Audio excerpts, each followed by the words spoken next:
Thank you very much for attending this final panel for the two-day symposium. Thank you very much for joining us. My name is Robin Loon. I'm from Center 42.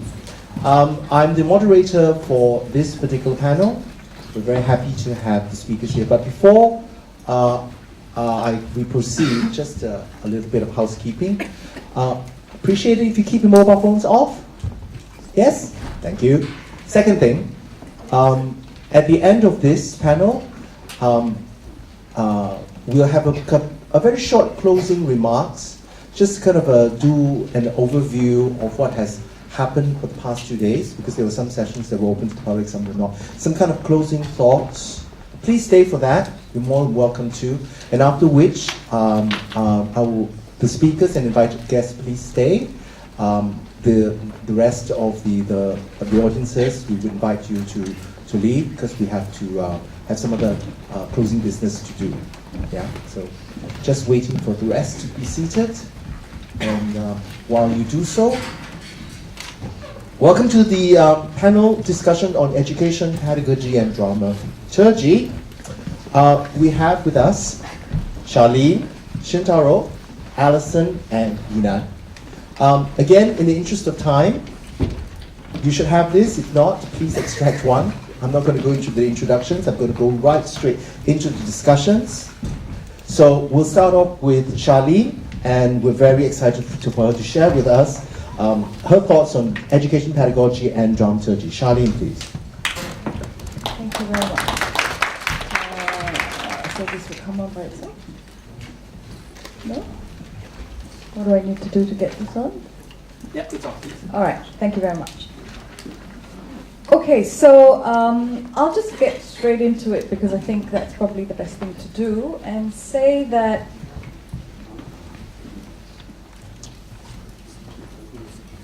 it's not full screen yet, so no, I can't see it.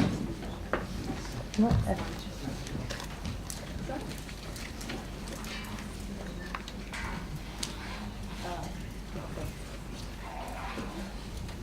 Thanks, Alyson. Okay. Right, so the course that I've just completed teaching for the very first time at the National Institute of Education is entitled Dramaturgy and Writing for Theatre. It's part of a 4-year undergraduate degree program for students who will get a Bachelor of Arts in Education and be qualified to teach in the Singapore school system.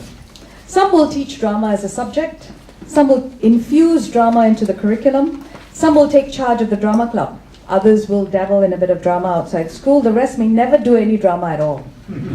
But they will have had a drama learning experience that would hopefully help them to become better human beings. While the initial course description for the dramaturgy course was oriented towards dramaturgy as a research and writing skill, I chose to include the opportunity to take on being a dramaturg as well. Students happened to do a directing module in the same semester, and so they played dramaturg for each other. It so happens this semester that directing module was taught by Kok Heng Luan, another interlink. So to talk about this course now is to dramaturg what I have done for the first time, and try to make sense of the choices and structures from outside the experience, but the course ended last week.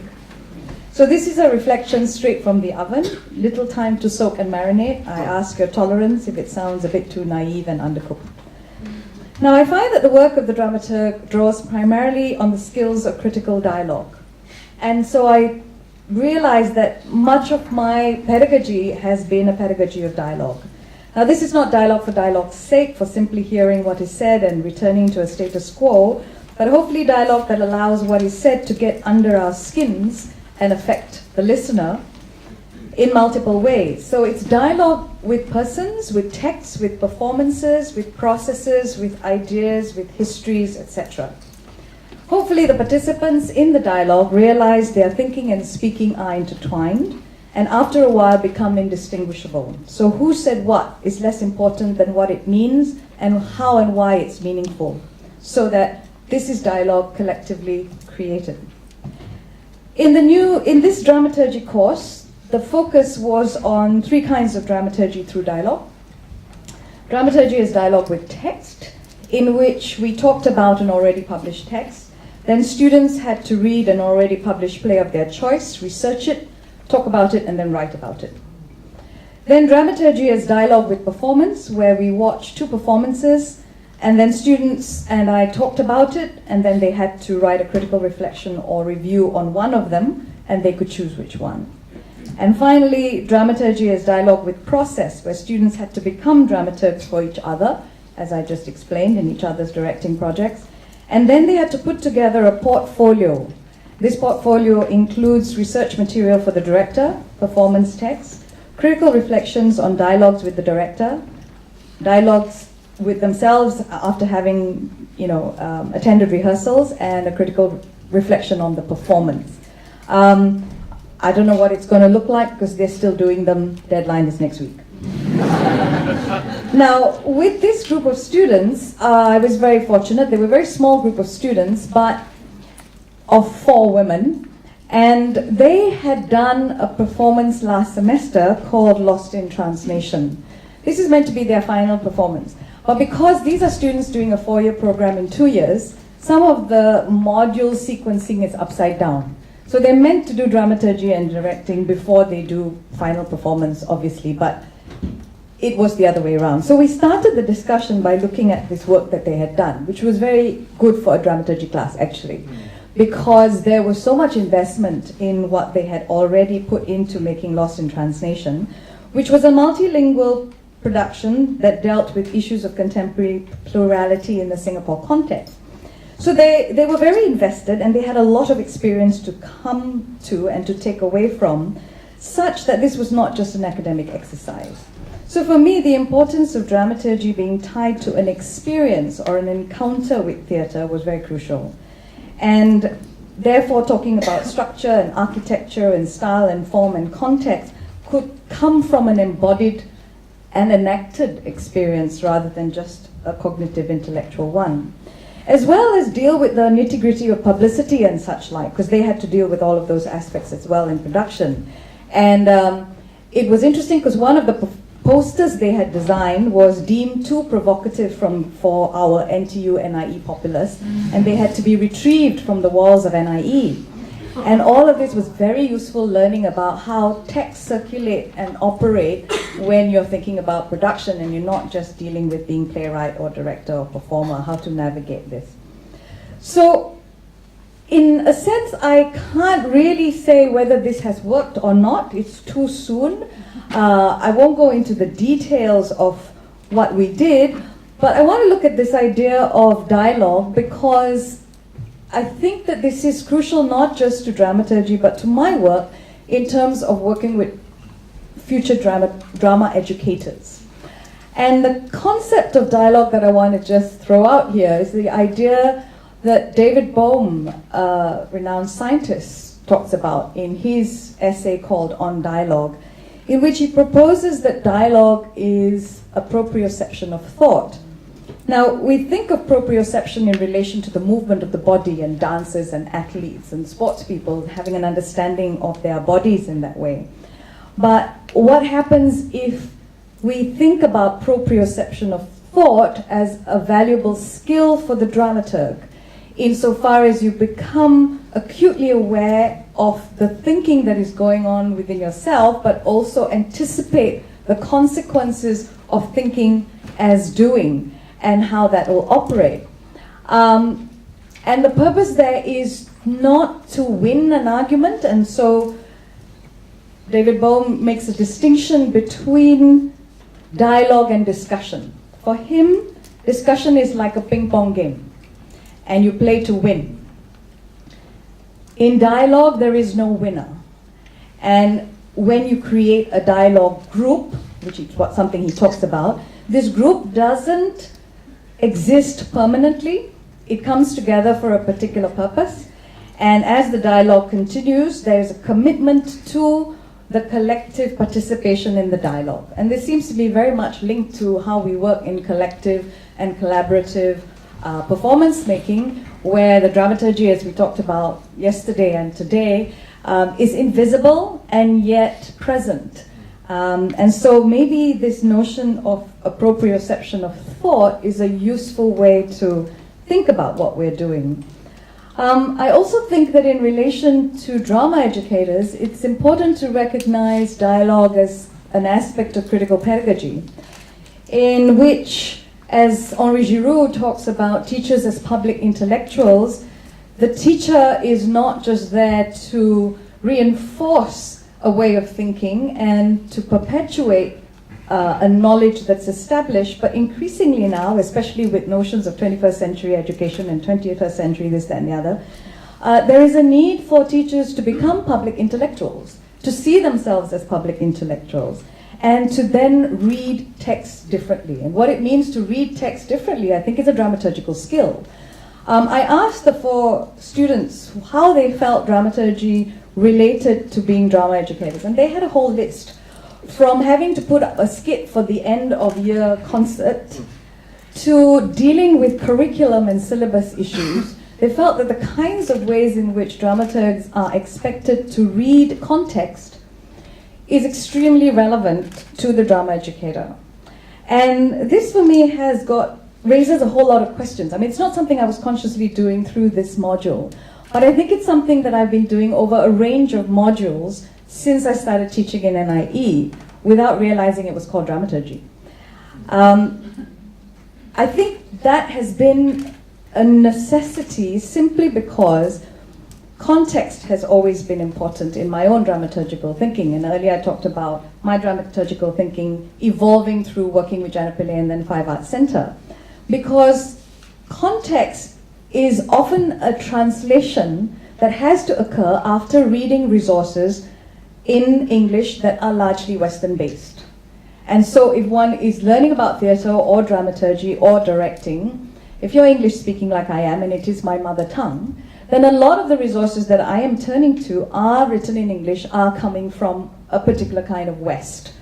And so I have to translate it. And that translation process is similar to what Ken was talking about earlier, but in education, I find this is an even more important task and role and responsibility that I have to take on.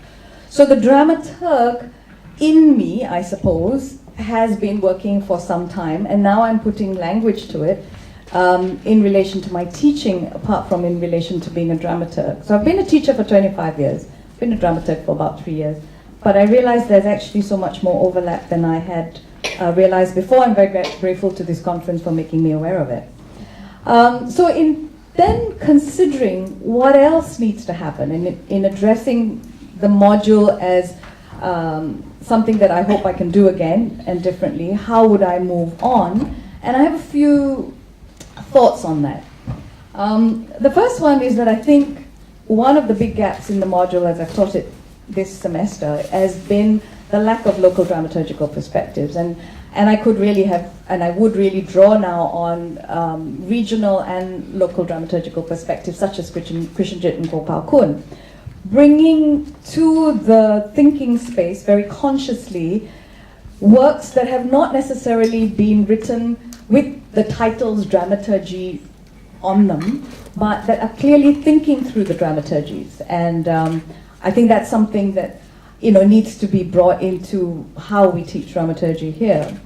The other is, what are the frameworks for thinking and writing dramaturgy, and what are some of the skills that perhaps can be developed through approaches that are already ongoing? And one of the ways I would like to explore is through this idea of actor network theory, which has come out of the sociology of science. But in that, there is a lot of tracing, a lot of making of associations, a lot of following the actor, so to speak, and therefore looking at the assemblage and understanding how it works as it is, rather than mapping onto it an already decided, rather hegemonic, imperialistic way of viewing. This is obviously problematic because this is not a methodology. This is a sensibility, as people who write about it talk about. This is a way of understanding. So it's not clear. It allows for that ambiguity and ambivalence. Finally, I think it's really important to think about the philosophies of viewing, reading, listening, and sensing.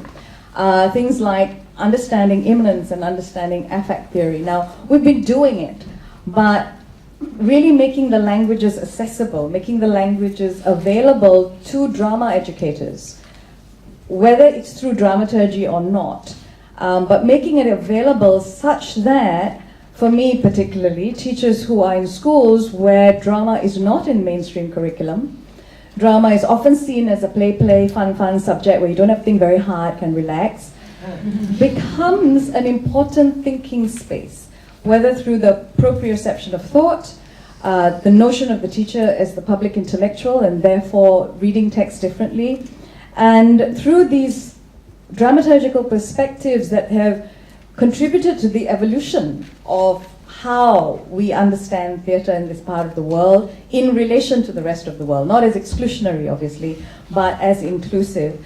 Makes me then raise a whole load of questions about what else we can do and why else we can do it. So I didn't want to go into the nitty and the gritty of what we've done in the course, though that can come up in the questions, but I think I'll just leave it there and perhaps respond later. Thank you, Charlene. Thank you very much, Charlene. Just before we go to Shintaro, I just want to come.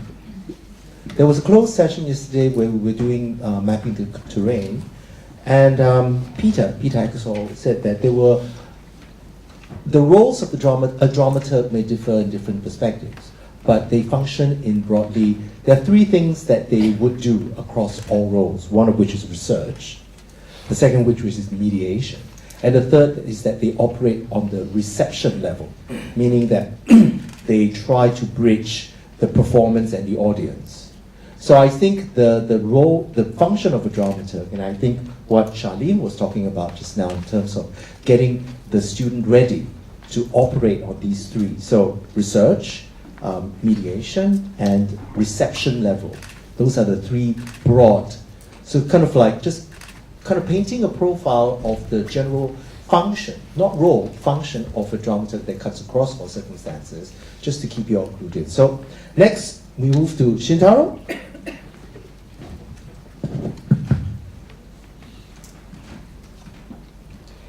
All right. Hello, everyone. I'm Shintaro Fujii. I'm a professor at Waseda University in Theatre Studies department. But my department is a theoretical one. We don't teach practice at all, and I only have theoretical classes. But at the same time, in 2013, I applied for a government grant to try out a pilot program in training program for dramaturgy, and I would I explain later how this was a failure, but you will see. I wanted to begin with something else, but yet something that has to do with this symposium. I think this symposium is a great example of dramaturgy applied to there's something outside theatre, or well, we are in the theatre, but we are not in the performance. There has been a real dramaturgical work. And yesterday we were talking about dramaturgy, which was about controlling the whole. It has something to do with this whole environment. And I come from a society, Japan, which has a very specific codes about everything, and everyone is supposed to know all these rules. And in this sense, Japan is a very homogeneous, high context society. And now it's being with people coming from a very different context, but sharing this interest in dramaturgy, I really learned a lot about how we can deal with differences, and I really appreciate it. And also, I appreciate the way the moderators keep an eye about time, of course, but at the same time pay attention so that everyone gets to speak. And I really appreciate this environment where everyone says something that becomes useful to the others. Dramaturgy might be about helping the director or choreographer and babysitting them if you want, but at the same time it is about helping to set up a creative environment where everyone can benefit from the presence of the others.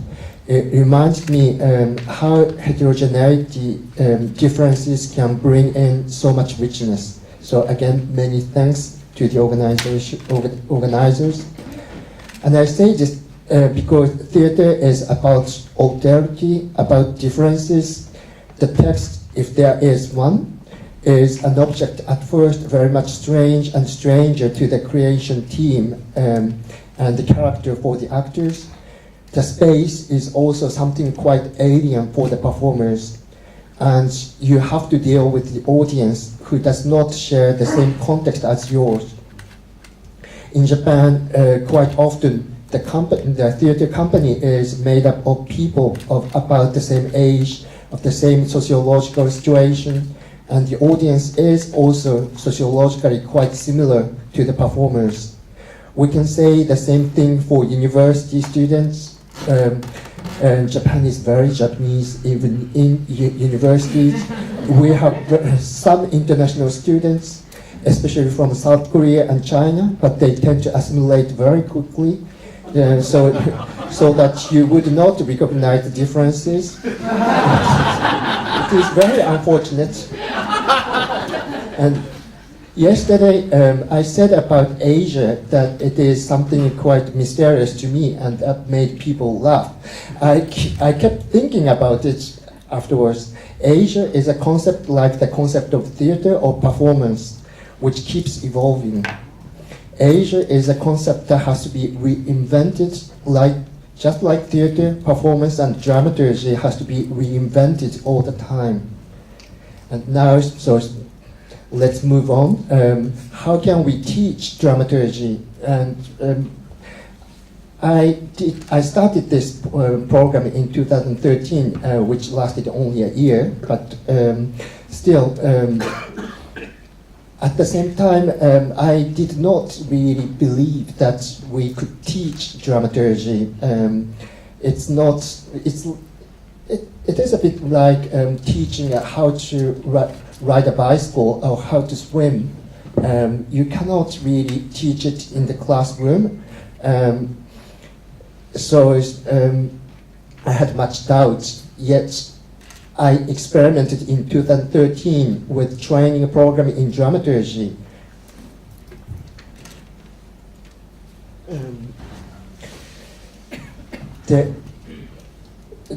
Because there was this government scheme for subsidies for universities specifically.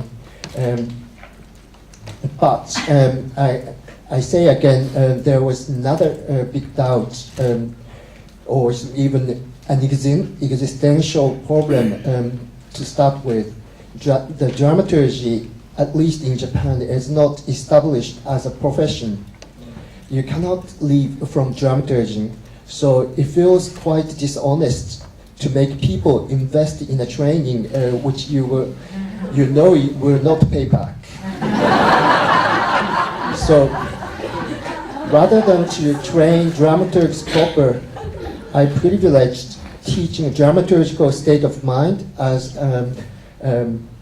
I quoted Bernard Docht yesterday, or dramaturgical thinking for those who worked already as actors, directors, or art managers in theater, and those who wish to work in theater or otherwise in academia. And yesterday I was almost, I was thinking, I would have almost said that I would like to hear experience about failure, not just success stories, because we can learn more from failures sometimes. And so now you will hear how my attempt was ended up as a failure, but maybe hopefully you can learn something from my experience. And indeed, too many things did not work. Unfortunately, I didn't make it a full-time degree program because the government scheme did not allow us to spend the money on existing degree programs. So that means I had to do an extra curricular besides my normal teaching as a full-time faculty member. And then there were too many people, of course. There were 52 candidates, and we didn't want to refuse, so we took 30. That was too much. And then these participants had already parallel activities as a professional or as a student, so I couldn't make it compulsory to attend all the things, all the events I was organizing. And the budget was not given to fit the project, but the project had to fit to the budget. That means subsidies from the government. And moreover, so this money could not be spent on these existing degree programs, I said. And also, they did not give us much time. In April, as you can see on the screen, there was a call for application, and then I turned in the project paper right away.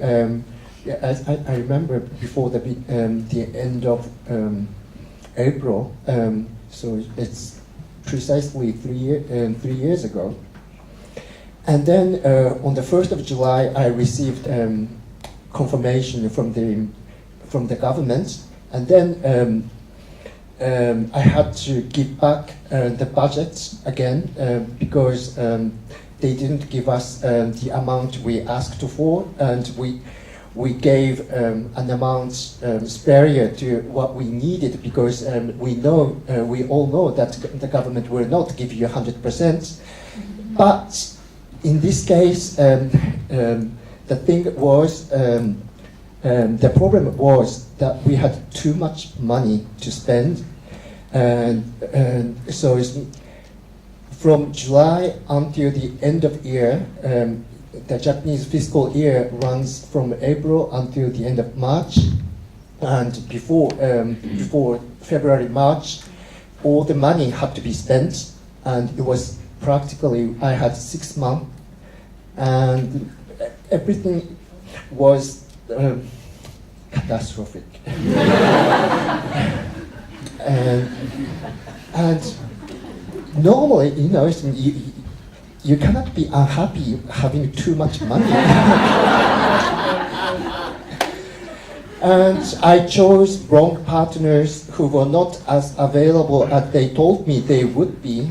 I was practically the only person responsible for inventing, curating, and administrating the whole project. And neither the university secretariat nor the ministry provided much help to improve the situation. Actually, it got worse. But there are other more some personal disasters, but I will not go into details. So it was a part-time program with 2 core events, each 2 weeks long, where participants' presence was compulsory. One is 10-day intensive seminars in September, and the other is 10-day workshop in February. And so if I explain a little bit more in the core programs, it was so very intensive, this meeting for 2 weeks, for 10 days, 6 hours each, and we invited several speakers. So there were 3 panels, and there were 2 or 3 speakers I I chose for some reason to have several speakers all the time at each time. And then because I was believing in a way that dramaturgy cannot be really taught from a teacher. The participants have to learn from themselves, like in the last panel, there was a mention about Jacques Rancière's name and his writing, and so I was sort of believing in it, and like here too, like everyone learns from each other, and this environment is really, I think, necessary, and it is beneficial for later theater creation too. And so in summer, so I try to keep so 2 hours for each panel, and then half an hour discussion, or 1 hour even. And so it went on and very well. The beginning was very, very well. We were in a euphoria. And then things started to change because the other optional programs, I was organizing seminars on research on textual dramaturgy, and on the theory and the practice of dramaturgy, and on research on cultural policies. And I would add another thing. Oh no, it's not there. Well, it's okay. No, because I included cultural policies because I think it is very important to have knowledge about arts administration, arts management, and cultural policies, because that, you know, this economic side or political side is much influencing our theater practice. And moreover, the government required us, the government scheme was for art management training, so I had to include that anyway. And so, these 3 seminars were monthly, and then I was organizing special seminars, and I invited Peter Eckersol, who is here, and as well as 2 Germans, Stefanie Karp and Hans-Thies Lehmann, and we found out that Yinan was coming to our university when she was invited by the Festival of Tokyo in the same year, so we had met each other before. It's really nice. And then I organized for those who wished an internship in theaters. So it was quite complete. And then this problem of having too much money, I had to organize seminars after seminars and after seminars, but then the money was still there. No, the seminars don't cost that much money. And inviting 3 foreign guests, that's a little bit, but still not enough. I don't know. Anyway, and these programs were optional, so the 30 participants had choice to attend or not to attend, and many of them didn't come. Well, they could be busy for many reasons, so I cannot really blame them, but it was less than I expected. And for many other reasons, it didn't work out, and that was my impression. It was amazing. Yesterday, you used the words, expressions like dramaturgical consciousness, dramaturgical thinking, and these were the words that was in my text. And then this morning, yes, the expressions like crisis, trauma.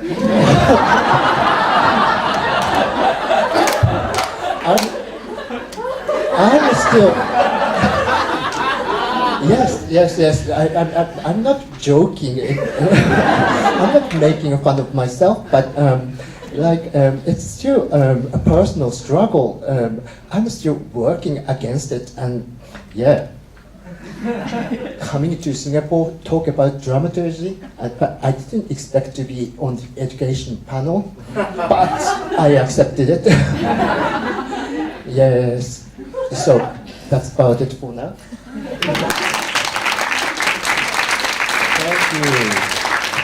Thank you. So we're moving on to Alyson Campbell, who actually leads a master's program in directing and dramaturgy. Right.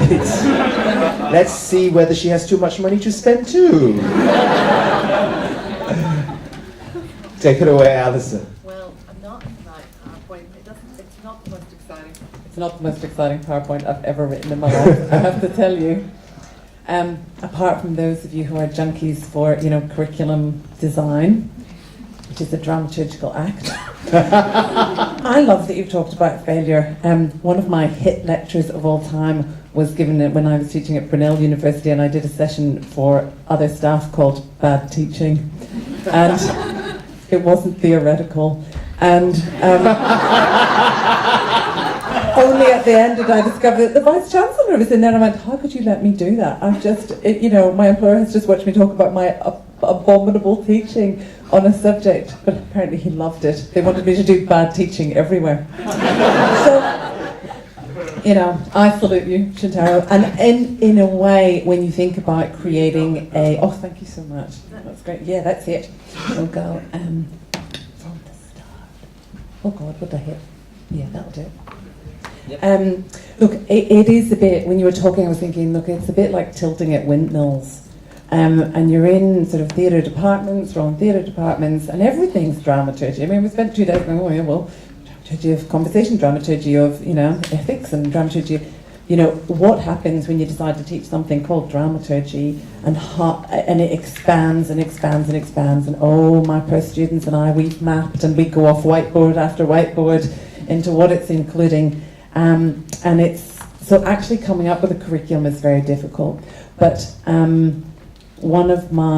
took the job at the Victorian College of the Arts, which is a college of the arts, but is now a part of the University of Melbourne. So it's sitting in this funny kind of, it's a vocational training college, but it's now within a university that actually wants you to write subjects and have them have certain numbers of hours in them, and not more than those number of hours. And ours are just so off the scale because it's a training college, so they're in there for hours and hours.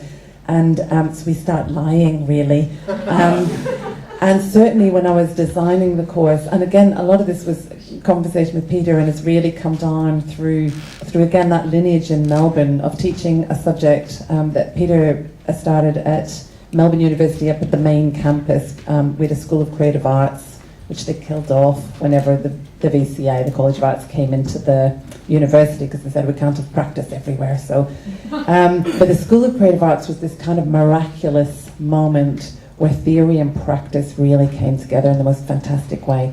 And I think I had this dream that when I got to the VCA and I was going to invent this master's in dramaturgy, that it would kind of go like that. It doesn't go like that. Just going to warn you.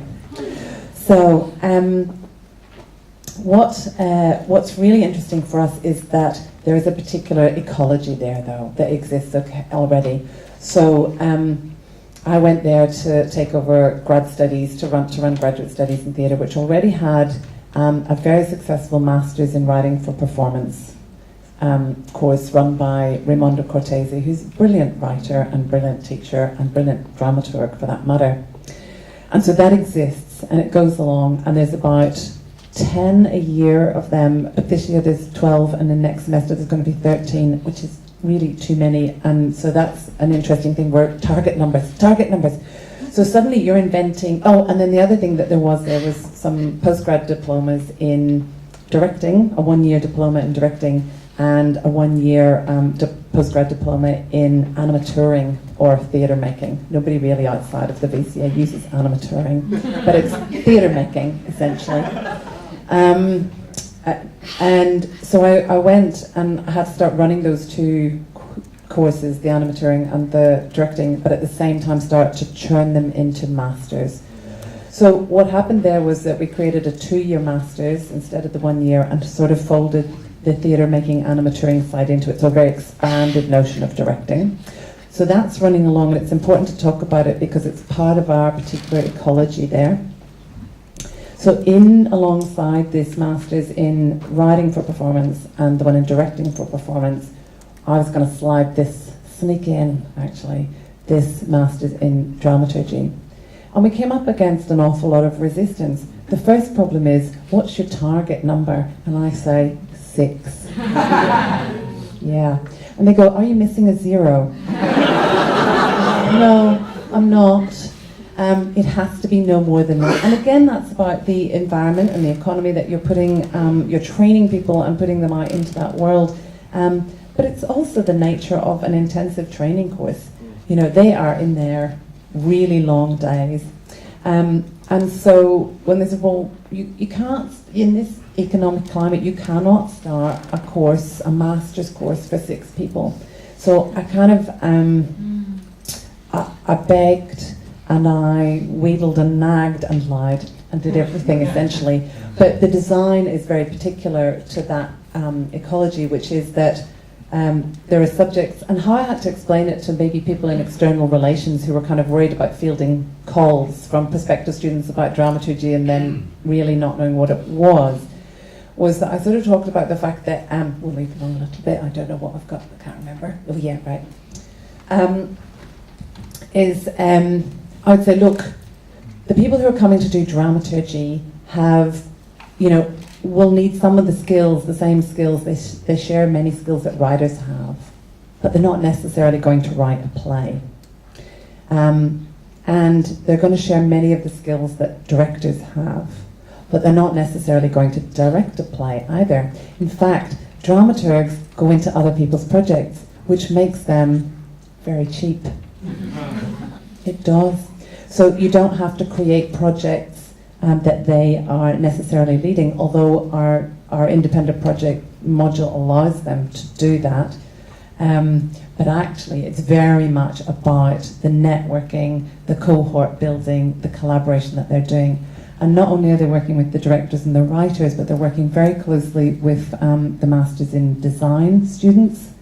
And so when I get back actually a few hours after I get off the plane, when I go home to Melbourne, I'm going to teach visual dramaturgy with dramaturgs, directors and designers. And they're also working with choreographers. And I think we're going to work with the sound design students as well, but that one's kind of, we're a bit slower with that one. And that's partly because of the designers and choreographers already take classes with the directors, writers and dramaturgs, and the sound and composition people don't, so it's a bit more difficult. So look, I mean, the tilting at windmills thing is that I really wanted to teach the idea of dramaturgical consciousness, and that went across all of those cohorts, designers, you know, the writers, directors, as well as these people that came to do something called the Masters in Dramaturgy. But of course, I very quickly realised, and this was my failure then last year, was that I actually kept going, but we need tools, and I go, yes, you do need tools, but I was very anxious about giving one methodology or making them think that there was one way to do things. So this year there's an awful lot more, there's much more of matching the skills and tools to the people who've come in, because we can actually do that. So the people who've come in this year are, one of them's a director who decided to do the Masters in Dramaturgy rather than the Masters in Directing. He keeps going with his directing. He thinks this is the path, you know, this was a useful thing for him to do. We've got somebody who's come from media communications in Lebanon, and she also is a performer. And we've got one who did stage makeup, but has come from directing as well. And we've another one who came through stage management at the VCA as an undergrad and said, what we didn't think about was the meaning of the things that we were doing in these rooms. And I really want to do a master's in dramaturgy now, because I know how to organise all of these things from a technical level, but I actually don't really know how to articulate my role within that, or what's happening in these rooms where I'm seeing things be created in front of me. So I think that's really interesting. And what I have learned, and this is only the second year, is that each of those cohorts has a very particular identity. They're very different types of people. So sometimes, you know, those people that I've now ended up calling dramaturgs, even though I didn't want to, because I was saying, we're not creating a course to produce dramaturgs, we're creating a course to produce dramaturgical thinkers, and they're going to go and do all sorts of roles within the theatre. They're going to go back and perform, and they're going to be thinkers within that role, you know, all across the board. But of course, we talk about the directors that are in that class, you know, the writers and the dramaturgs. So they're called the dramaturgs, but there are sometimes when the dramaturgs and I all look at each other with our eyebrows raised, because we realise they're not actually the same breed as the writers, for instance. Quite different. There's a very different kind of personality. So look, what I might talk about is this toolkit in a way. How much time have I got? Because I can do it fast. Oh, right. Oh, right, okay. I might not take 10 minutes, but so it's designed to build off that directing and writing, and they all take in the first semester they all take dramaturgy, text, and performance together.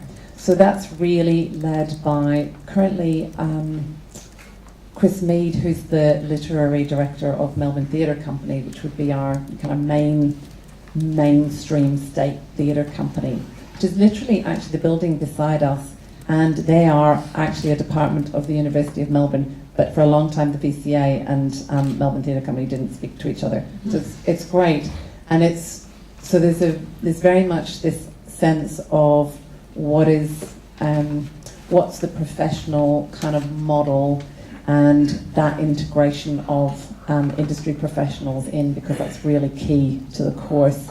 And I'll take a little bit of that, and it starts off with the idea of dramaturgical consciousness, and then goes through historical kind of notions of dramaturgy, theoretical ideas, and all through main kind of genre, reading text, all that stuff.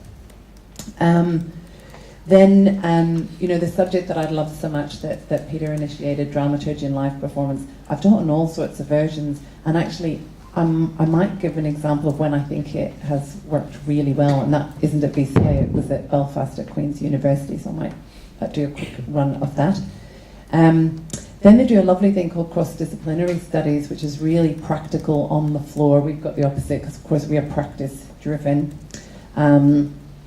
And they do all sorts of provocations to do with light and sound. It's not text-based at all. So all sorts of relationships around bodies and spaces and architecture, all sorts of stuff. And they do research methods, and it's a performing arts research method, so it's very specific, and a lot of what we do in there is a practices research model. So when our dramaturgs in the second semester would do an independent project, they've really been thinking through the practice that they're going to do, what company they might do that with, and how they're framing a research question. So for instance, last year they did they worked with like Back to Back with their Theatre of Speed group. They worked in St Martin's, which was a co-production with the Malthouse Theatre. One of them did a company dramaturgy for Little Ones Theatre, which is a sort of interesting independent company. One wrote about queer dramaturgy and the new musical. Till I proselytise. It's research-led teaching. There was one about community partnerships in Footscray Community Arts Centre, and then one looking at festival curation and audience feedback. So that research methods is really setting them up for who is it that you want to work with. So for instance, Kate Pryor, who works with Creative New Zealander, had come to really try to think about what the Australian models of dramaturgy were. She ended up working with the director Claire Watson at St Martin's, And her research question was, what are the ethics around making work with young people as lead creators in a collaborative process in work that's made with young people but for an adult audience? Because there's lots of writing about theatre for young people but very little about theatre for young people for an adult audience. So she, part of her work was to document her work as a dramaturg in that process, and then to write a critical essay about the relationship between that work and the kind of sets of thinking and discourses around theatre and young people. So in the first semester they do one subject on their own, and that's applied dramaturgy. And it really makes the most of that particular ecology we've got at the BCA, because what happens is that it's a series of masterclasses, and that's somebody, Peter and David Pledger mentioned yesterday, Paul Jackson, who's brilliant lighting designer with a great dramaturgical brain, and he comes in and he'll be in next week talking about visual dramaturgy. And we've had don't have time? Okay. We've had the education person from Ilbidgery Indigenous Theatre Company in talking about Indigenous dramaturgy. We had Chris Mead in talking about doing a workshop in script analysis in a different way from sort of our literary text analysis, but what happens when a script comes into a theatre, what are the kind of templates and forms for assessing scripts, how you might measure those, the systems that are in place in theatres. We've had dance dramaturgy in doing a practical workshop. So there's this great series of masterclasses. And then what happens at the end of each semester is the Masters in Writing students, at the end of the first semester, we stage a rehearsed reading of an extract of the work they're making, and at the end of the year, their whole play gets a public rehearsed reading. So what we're doing this year is, so the directors direct one of those pieces, the dramaturgs go in and they're going to work on 3 each, because there's only 4 of them this year. And they work with a cohort of second-year undergrad actors. And this year the dramaturgs are also going to put together some written material. So they're making a program, they're going to write program notes, and then they're going to run feedback sessions, which they'll try out in the closed environment, which is just for students and staff at the end of first semester, and really try to build on those skills of how you are relating to the audience and working at different models of feedback. So another masterclass was on Liz Lerman's critical response process. So we're really looking at models of feedback, how you talk to makers that you're working with and give them feedback, and how you then mediate with audiences. And actually, that's because this year these four people all really are very interested in that, and we can really focus towards it.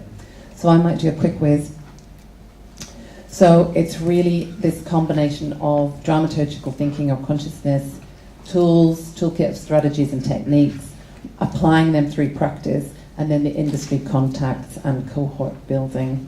And so I think what might be interesting here is that in also looking at those independent projects, when the students are going into other people's rehearsal spaces and writing about them, a lot of my teaching now is about ethics. And what are the ethics of going into a space and getting data that other people are not privy to, and what you do with that.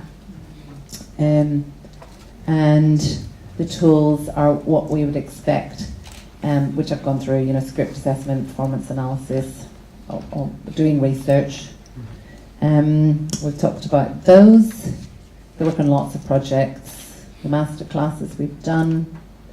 Tam Solwick, leading maker, sound design, so she'll talk about sonic dramaturgies. And the example I was going to give from teaching before was and I was really inspired by Yinan's talk yesterday, was when I taught dramaturgy and live performance as a subject within a master's programme in Queen's in Belfast.